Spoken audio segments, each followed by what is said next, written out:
Sister, ये रोज रोज green vegetable लेकर क्यों बैठ जाता? आज मैं आपको चाइनीज बना के खिलाऊंगा। Okay sister? नहीं, मेरे लिए यही ठीक है। सो मास्टर रॉकी, आज आप हमारी भाभी को कौन सी नई डिश बनाना सिखा रहे हैं? Brother, I know to cook each and every dishes, लेकिन इस घर में नए डिश को कोई लाइक ही नहीं करता एक्सेप्ट प्रांजल सिस्टर। प्रांजल सिस्टर मेरे डिश को बहुत लाइक करता and it's my challenge brother, अगर एक बार आप मेरे डिश को टेस्ट कर लेंगे ना तो आप अपने पुरानी डिश बिल्कुल भूल जाएंगे। Rocky, yes sister. तुम यहाँ क्या कर रहे हो? खाने की प्रिपरेशंस हुई कि नहीं? Everything is ready sister, give me 10 minutes. भाभी, आप प्रकाश भैया के रिश्ते को लेकर बहुत परेशान है ना? मैंने सुना है कि उनका रिश्ता प्रिया जी से तय नहीं हो पाया है। हाँ, बिल्कुल ठीक सुना तुमने वीरेंद्र भैया। मैं ये तो नहीं जानती कि प्रकाश भैया का रिश्ता प्रिया जी से तय नहीं हुआ या होने नहीं दिया गया, लेकिन इतना जरूर जानते हैं कि इस बात से कई लोग बहुत खुश हैं और कई लोग दुखी। ये आप क्या कह रही हैं भाभी? सच कह रही हूँ वीरेंद्र भैया। जानते हैं, लोग कहते हैं कि जमाना बदल गया है, लोगों के विचार करने का ढंग बदल गया है, लेकिन ऐसा कुछ भी नहीं है। ये सब ना झूठ है। हम वही के वही हैं, 100 साल पहले के विचारों में डूबे हुए, और इन विचारों से ना हम कभी बाहर नहीं निकल सकते। यही तो गलत बात है ना भाभी, कि हम इन सदियों पुराने ख्यालातों से बाहर क्यों नहीं निकलते हैं? कैसे निकले वीरेंद्र भैया? अगर कोई इंसान इन विचारों से बाहर निकलना भी चाहता है तो उसके अपने ही लोग उसे खींचकर वापस वही का वही ले आते हैं। मैं जानती हूँ आज प्रकाश भैया की इस हार से कई लोग बहुत खुश हैं, उन पर हंस रहे हैं, लेकिन ये नादान लोग ये नहीं जानते कि ये प्रकाश भैया पर नहीं बल्कि इंसानियत पर हंस रहे हैं।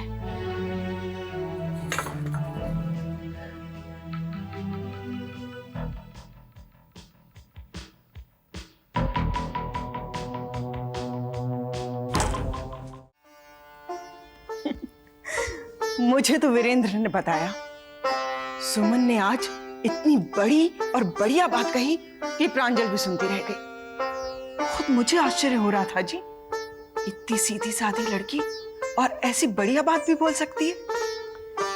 इसमें आश्चर्य की क्या बात है राधिका? सुमन नारायण जी की बेटी।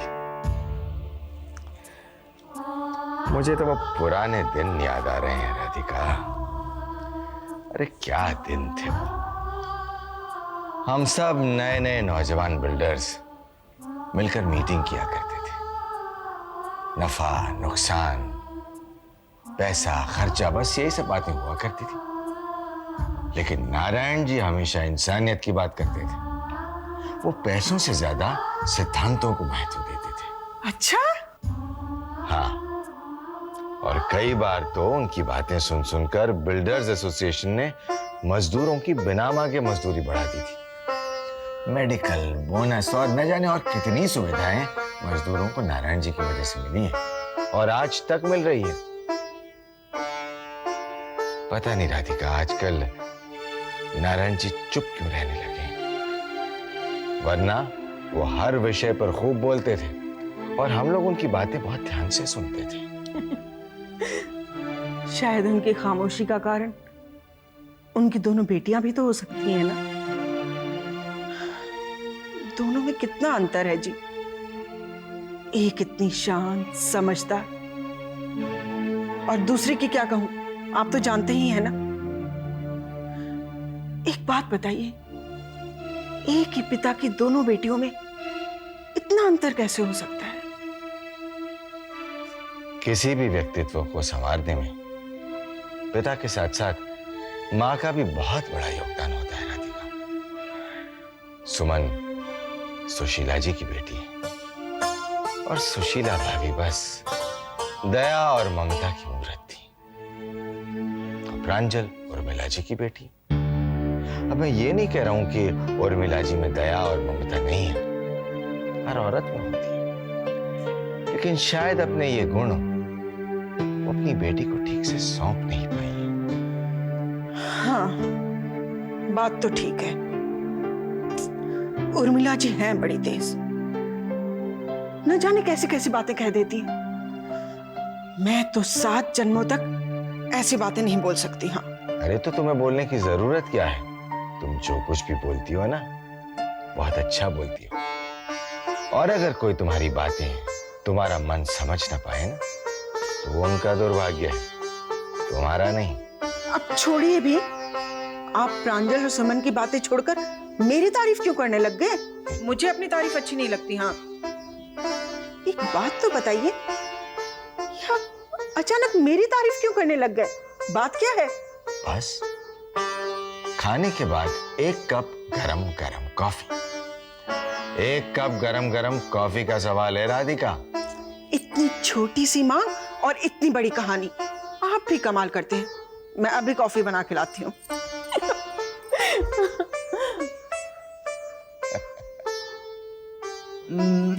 बस बस बस हो गया। अच्छा मुंह खोलो। मेरे हाथ से एक बाइट। ये वैसे आप मुझे इतना खाना खिला चुकी हैं। अरे अब तुम्हारी और आने वाली बहू की देखभाल कौन करेगा? मैं ही ना।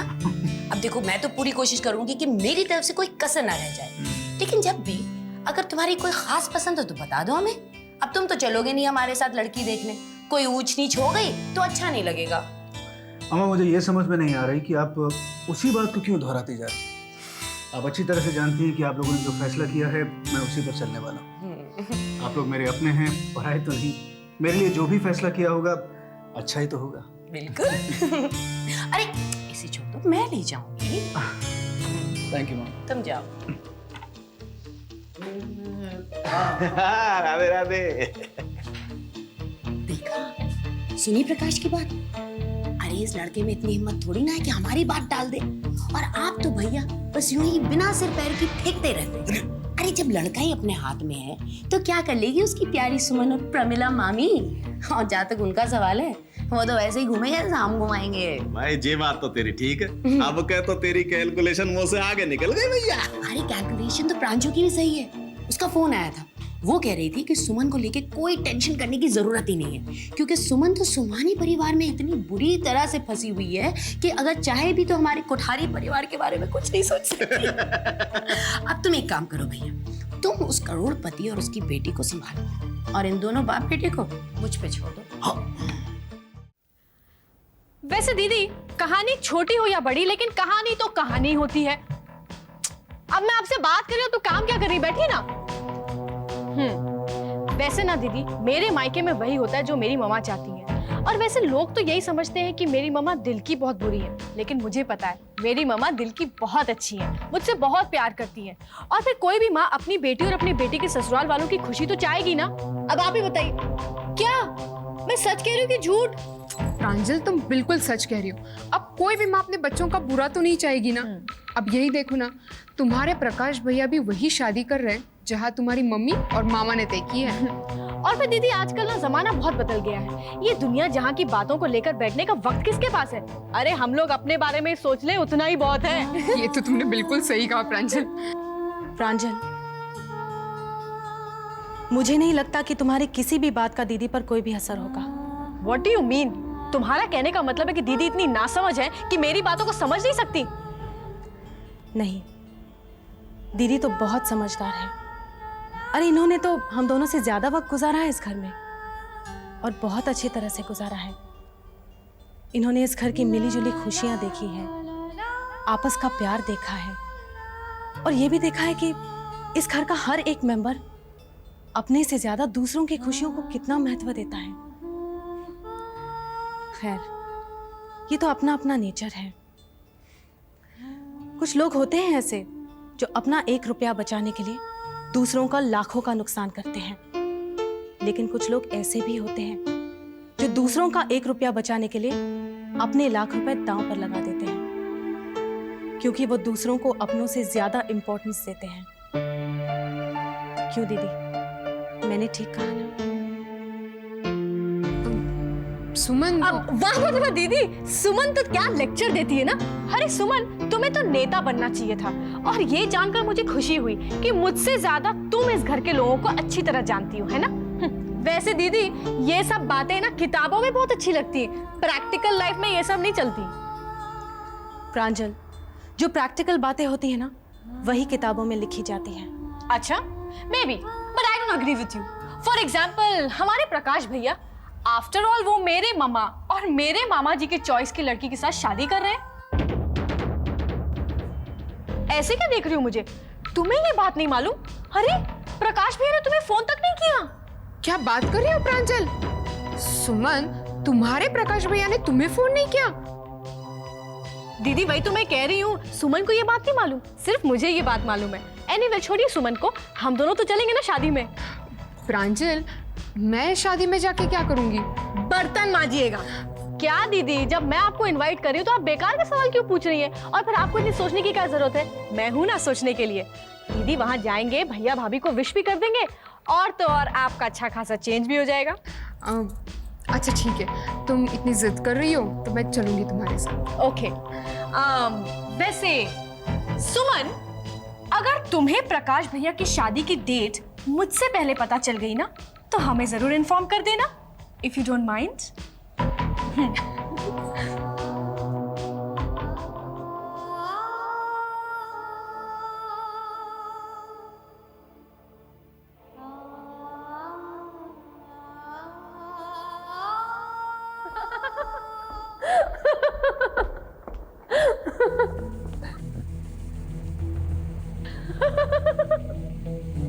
अरे क्या हुआ?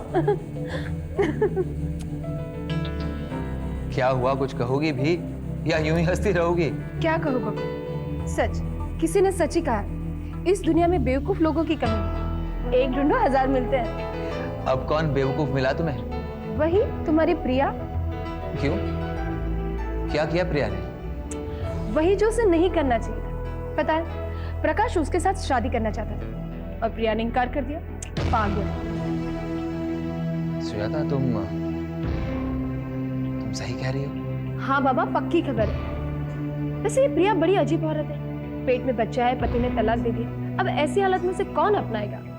एक प्रकाश मिला था, उससे भी इनकार कर दिया, अब उसे और कौन मिलेगा? वैसे मेरी समझ में एक बात नहीं है, प्रिया ने ऐसा क्यों किया? कहीं उसका किसी और के साथ चक्कर तो नहीं चल रहा? Shut up. अरे नाराज क्यों हो रहे हो? तुम उसके एक्स हस्बैंड हो, शायद तुम्हें पता हो। सुजाता, प्रिया बहुत अच्छी लड़की है, अच्छे खानदान से है। मेरे सिवा किसी और के साथ उसका कोई अफेयर नहीं था, प्रकाश के साथ भी नहीं। ये तो हमारे अफेयर की वजह से वो दोनों करीब आए, और उन दोनों के अफेयर के बारे में भी हम दोनों ने खबर फैलाई, याद है ना? हाँ बाबा, पर तुम नाराज क्यों हो रहे हो? क्योंकि तुम बकवास कर रही हो, बिना सर पैर की बातें कर रही हो। प्रिया से अब तुम्हें क्या लेना देना? हम दोनों की शादी हो गई है ना, खुश हो ना? प्रिया और प्रकाश के बारे में बात करने लगी। जो बीत गई वो बीत गई, आइंदा इसके बारे में बात मत करना, समझी? ठीक है, अगर तुम्हें नहीं पसंद तो मैं नहीं दोहराऊंगी। Okay, thank you very much. अब तुम जाओ, मुझे काम करना है। ठीक है।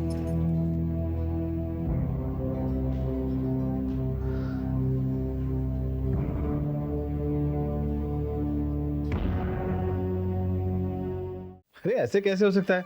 हाँ शेखर, मैं तुम्हें बाद में फोन कर लूंगा। नहीं नहीं, सुमन आ गई। नहीं, उसे फोन नहीं दे सकता, बहुत गुस्से में लग रही है। मैं तुम्हें बाद में फोन करूंगा। Okay bye. सुमन बेटा, तुम अचानक? पापा, मैं आपसे शिकायत करने आई हूँ। शिकायत? और पापा से? क्या मैं पूछ सकता हूँ क्यों? मैं आपके लिए बहुत पराई हो गई हूँ ना? हाँ, आपने मुझे ये नहीं बताया कि भैया ने शादी के लिए हाँ कह दी है, और ये भी नहीं बताया कि लड़की कौन है, कैसी है, भैया उसे मिले हैं। एक मिनट, पहले तुम ये बताओ कि तुम अकेली आई हो या तुम्हारे साथ तुम्हारे वो मैं अकेली ही आई हूँ। ओके बेटा, वो प्रकाश ने तो लड़की देखने से साफ इनकार कर दिया। उसने कहा कि हम जो फैसला करेंगे उसे वो मंजूर होगा। पापा वो सब तो ठीक है, लेकिन आपने मुझे एक बार फोन तो करना चाहिए था। हाँ, वो गलती तो हो गई हमसे, पर बेटा सब कुछ इतना जल्दी हो गया कि मैं तुम्हें और प्रांजल को इन्फॉर्म करना भूल गया। अब क्या है कि घर आना अच्छा है, लड़की अच्छी है, और सब कुछ इन हालात में हुआ कि तुम्हारे मामा जी चले गए और हाँ करके आ गए। अब हाँ करने के लिए तो कुछ था ही नहीं, इसलिए। चलिए, ये भी ठीक है। वैसे पापा, मैं जानती हूँ कि इनकार भैया की तरफ से नहीं हुआ है, बल्कि प्रिया जी की तरफ से हुआ है। लेकिन पापा, प्रिया जी ना बहुत ही अच्छी है और भैया भी उनसे, खैर। हाँ बेटा, तुम सब समझती हो, जानती हो, पर मेरी समझ में नहीं आ रहा कि ये सब क्या हो रहा है। भगवान ना कभी कभी बुराई में भी अच्छाई ले आते हैं। और मेरे भैया ना बहुत ही अच्छे हैं। उन्होंने कभी किसी का दिल नहीं तोड़ा, कभी किसी का बुरा भी नहीं चाहा, तो उनके साथ बुरा क्यों होगा? पापा, आप ना बिल्कुल चिंता मत कीजिए, भैया से मैं बात कर लूंगी। सच दीदी, अब शादी की खरीदारी तो थोड़ी बहुत करनी पड़ेगी ना। और अच्छा हुआ आप चलने को तैयार हो गई, वरना आप और आपका वो रूम बस। सच कह रही हो प्रांजल, वरना मैं तो सोचती रह जाती। इस शॉपिंग के बहाने इस घर से बाहर निकलने का मौका तो मिला। हाँ, बड़ी माँ, वो प्रकाश भैया की शादी है ना, तो हमें कुछ शॉपिंग करनी थी, तो हम मार्केट जाएं? हाँ हाँ ठीक है, हो आओ। अच्छा चलिए, जल्दी चलो ना, लेट हो जाएंगे। आ रही हूँ। लक्ष्मी, ऐसे क्या देख रही हो? कुछ नहीं दीदी, मैं तो ये सोच रही थी कि प्रकाश की शादी के लिए ये दोनों इतनी एक्साइटेड क्यों हैं? अगर सुमन होती तो बात समझ में आती है। हाँ ये तो है। अच्छा ही है ना लक्ष्मी, इसमें बुराई क्या है? बैठो ना। बुराई तो कुछ नहीं है दीदी, लेकिन जिस दुकान में भी ये दोनों जाएंगी ना, उस दुकानदार का तो भगवान ही मालिक है।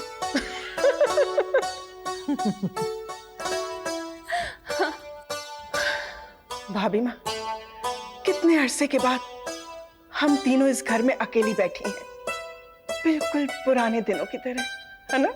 हाँ मुझे याद है, राहुल की शादी में मैंने कितने सपने देखे थे।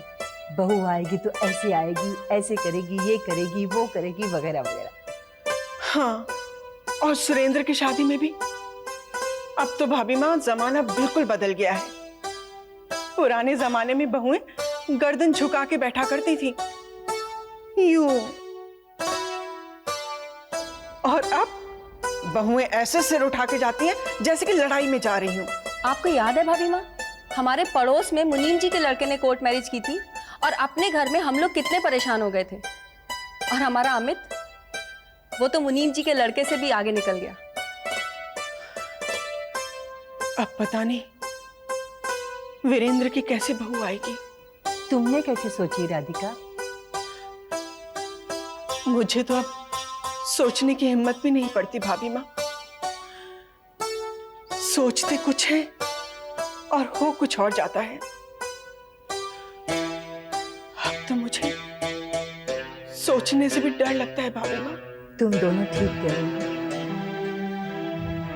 उम्मीद और इच्छाएं तो हर इंसान की होती है, लेकिन राधिका, जीना तो इंसान को उन्हीं हालातों में पड़ता है जो उसके सामने आते हैं। और यहाँ आकर इंसान का सोचा समझा सारा माहौल ही बिगड़ जाता है।